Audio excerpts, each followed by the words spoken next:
Welcome back. It's been a bit of a break for me, but for most of you, there shouldn't have been any break at all. So I tried to get down into the pit. It didn't work out. It turns out the thing that I was missing was just an axe that had been thrown in the dirt, and I overlooked it. Hooray. So I don't think you're allowed to go back, or you're allowed to go down into that pit at the moment, which is a little bit of a shame, but that's how it is. So we're just gonna go ahead and continue with the game. We've got a lot of options as to where we want to go next. The question is, what option would be interesting? We could go to Ranaki and try and find whether or not this random person happens to know where the ancient observatory is. We could go to Iox and see whether or not we're too late for somebody's funeral. We could go back to our buddy Oroi, and that's what we're gonna do. We'll do a playthrough after this that's real quick and just does the exact opposite of everything we did this time. Get the human elements in there. But for now, I hope that didn't make a loud sound. I guess we'll have this conversation first.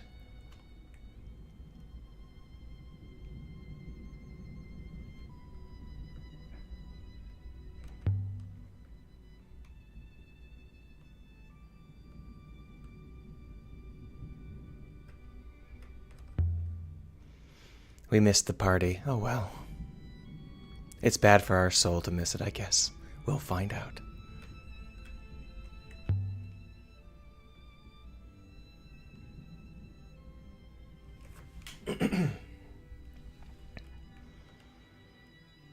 So at this point, Miaria is talking about Renba coming back, but it's unclear as to whether or not she's considering the loop as some kind of philosophical ideal. So she's like saying, the next time he comes back from, in the next cycle of this universe, he'll be disappointed in you, or whether she knows the same thing we know, and maybe Renba is now in a robot. We won't know for a while because we're not going back to Iox.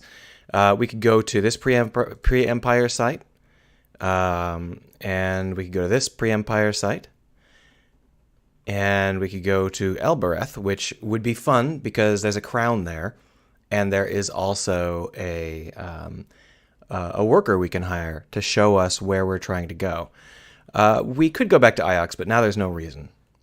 This pre-Empire site is really tempting, though, because it's kind of way off of the charted space lanes. And if we go to Elboreth, it's quite a ways out of the way.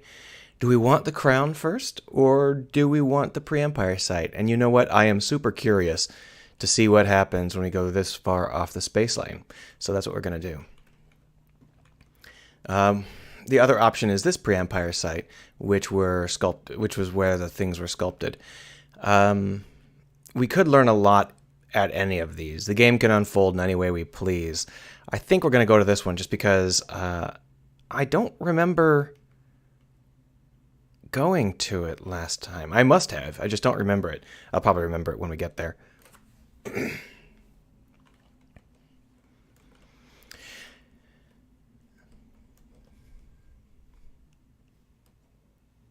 I think that the last time I didn't get Tappy's orb, and since everything is pitched as this is where Tappy's orb came from. It's like, well, I didn't get Tappy's orb last game, so it's described in a way that I don't recognize. But either way, it should be fun. Now, there have been some folks who have pointed out that I've missed some stuff, and that is fine. There's no way to not miss everything. There's no way to get everything, but there were definitely some things I missed. I missed the backyard on the first planet and stuff like that. But I think it's great to see the difference in how the game runs based on, what you're doing with it. More importantly, I think it's interesting to see what sort of limits the context engine has. So if you have had a different experience than me, feel free to comment down below. Try to keep the spoilers to roughly the same tier as where I am in the game, just in case people are following along at home. We wouldn't want to ruin the end of the game for people who are just watching the Let's Play. But I am quite curious as to, what happened if you went to the funeral? Did it turn out that Miari is actually an evil robot creator person? I couldn't say because I didn't go there this time. But it's a fun. I love this fast stuff. It's a fun thing to compare. Wah! Wah! I thought it was going to take a while to get there, but we are hauling butt. Whoa, jeez. This is really fast. I don't think there are any turnoffs at all, but I'm still worried about hitting a turnoff because of how fast we're moving. So there was another patch, which I think this time was mostly functional related. I don't think the story has changed anymore, but there's things like you don't have to risk stop. Previously we had a tough time stopping at some of the random places along the way because we were talking and it wouldn't let us stop until we'd finished talking, and they fixed that. But those kinds of minor patches are great. Thanks for the heads up. See that one there? See that? That one. We want to go ahead and get that even though it's the wrong way.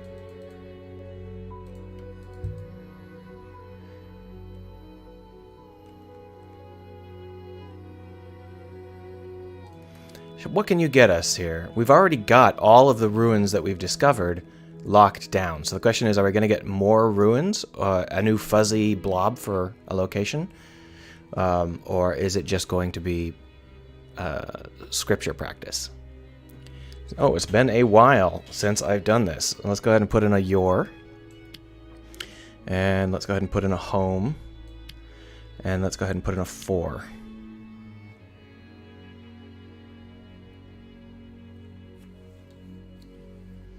Set your, point your prow for home.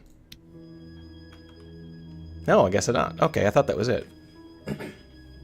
I probably should have looked closer at that set of options. There was probably some similar options. Okay, so we're actually headed towards... I actually don't know whether we're headed towards that or not, but... oh, that's cute. I don't think I've seen this before.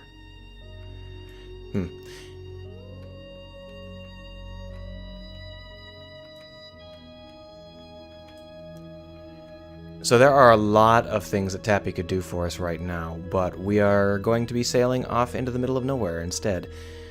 Maybe we'll come back with more things for Tappy. I should turn right next, but do you know what I see? I see toys! This episode might just be me collecting toys.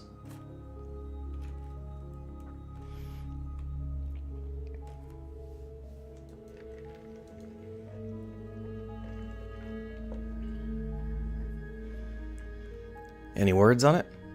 Yay. Let's do more words. So, in my opinion, this translation idea is a little bit overused. Might be because I've been focusing on it way too much, going places where there are no people, so they have no other challenges to give me. But it would have been nice to see a couple of other options.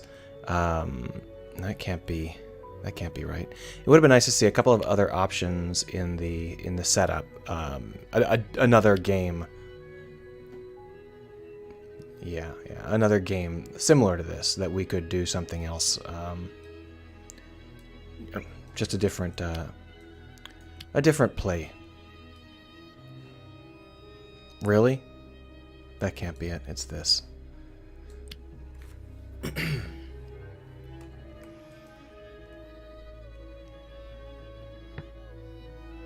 Follow me, you jerk. Follow me if you can.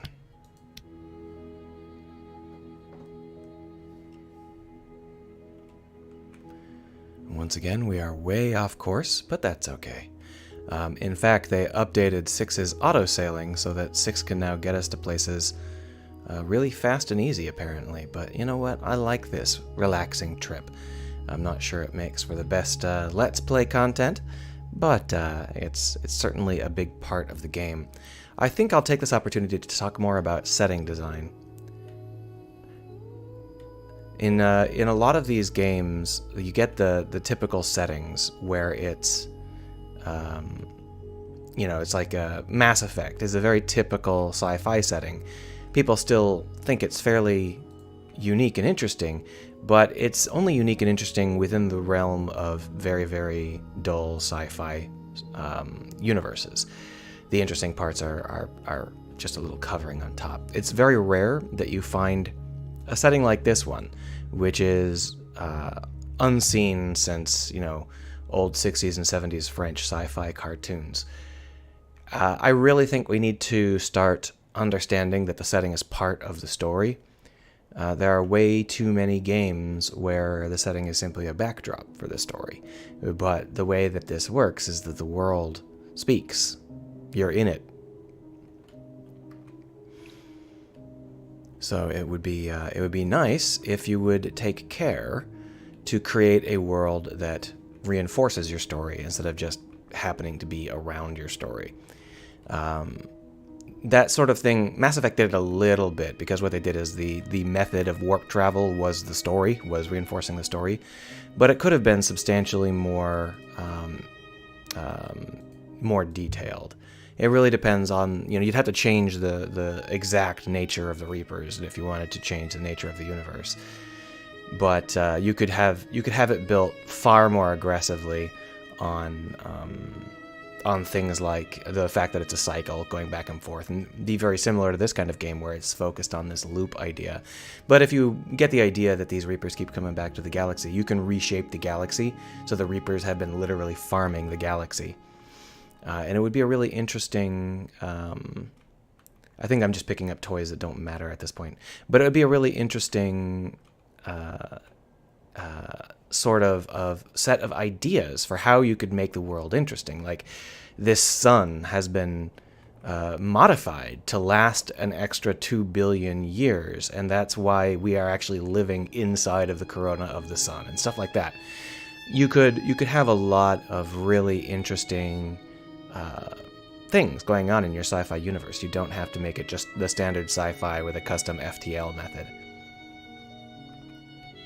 Of course, I prefer this kind of dreamlike setting, because when you really let go and just go all out with your dreamlike stuff, you can have the universe back up your story completely, and it becomes an amazing sensation to have this world where everything that happens, it reflects on the people in the world and the story of the world so beautifully.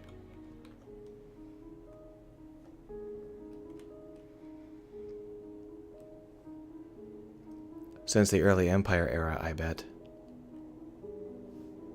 Oh, did we find something that might be important? Let's see.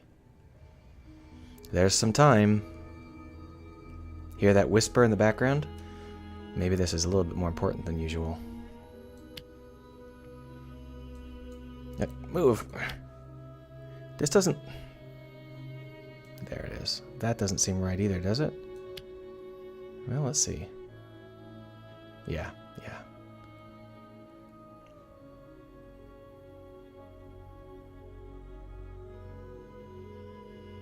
Oh, yeah, right. Does I will here work? No, don't make up shit. Oh, well. I think we can actually,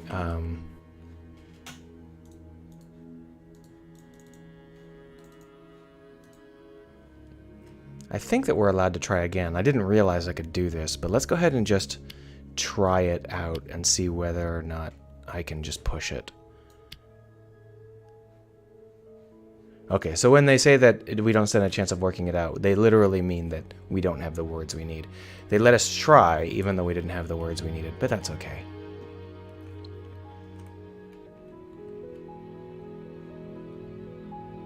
I really like games where you can explore the world like this. We're going out into a place where nobody from Iox has ever been, let alone anybody from Elboreth. And it's a really just one of my most favorite sensations in a game when you're going into a long lost land. Of course, the real question is, how does it feel when you get there? Because you have to maintain this sort of sensation even when you're actually at that place. Fortunately for us, this dreamlike setting should allow us to get a lot of amazing things at all times.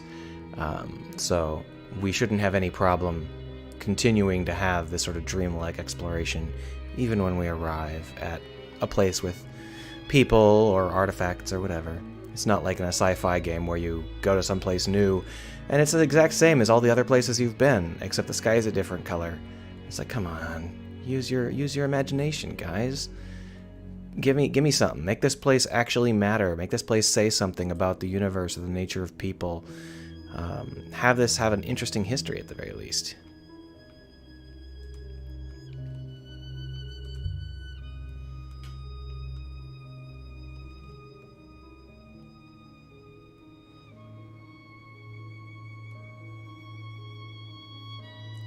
Of course, once you get people involved, it's a little complicated because people tend to be people. And that means that there's only so fantastic they can get and still be comprehensible. But I'm like, so what if they're incomprehensible? Incomprehensible people are great. Of course, that works better in something like an old 70s sci-fi cartoon, because in those cases, you're not able to change the behavior of the main character. So the main character can't go up and try and talk to these people because they're not written with that ability. And in our case, the only ways we could really do that would be if the people didn't speak our language or something like that. We would have to erect a barrier to keep the player from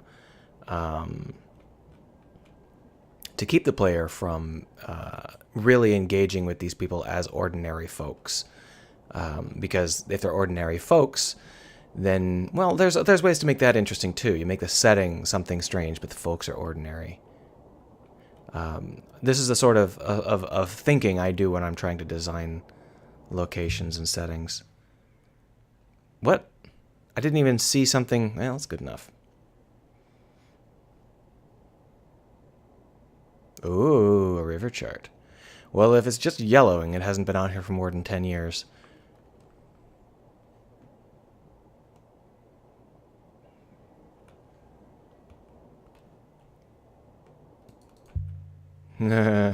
Toys. They're invisible now for some reason, but I've gotten really good at clicking on them even when they're invisible. I think that they'd become visible if I let them. I just, I've gotten way too fast on the drop. I get the feeling we're not supposed to discover this many toys in a row. I don't think I ever did on my first playthrough.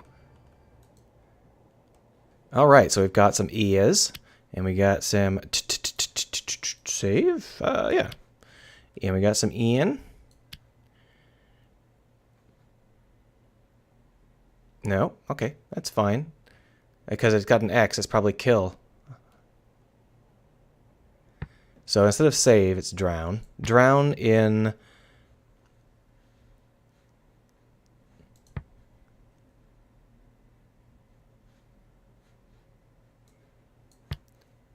Drowning in stars is a blessing. Drowning in stones is a blessing.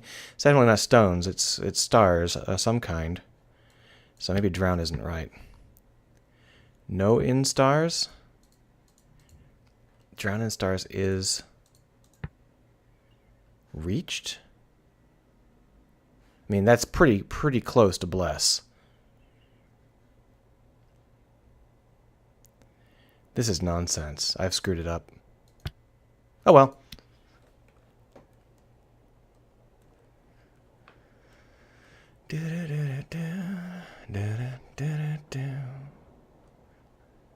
We're on the right track. You don't say. This river with no turns is going the right direction? I guess there are turns, but they're all pretty obvious. Woohoo! We're almost there, folks. Oh! More toys! We're almost there, but I gotta get more toys. Although I have a feeling this is a useless toy. What I'm doing is I'm trying to collect another piece of jewelry, because I'm not sure which pieces of jewelry count, but that's okay. There's not really any reason to get obsessed over it. Even if I gave away the valuable thing we got at the beginning of the game, it's not really that big of a deal.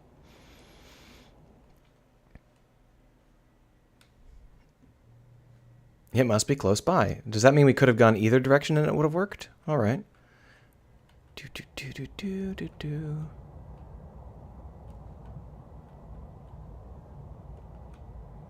has been mostly river. So what I'll do is I'll bring you back when we get close to something else.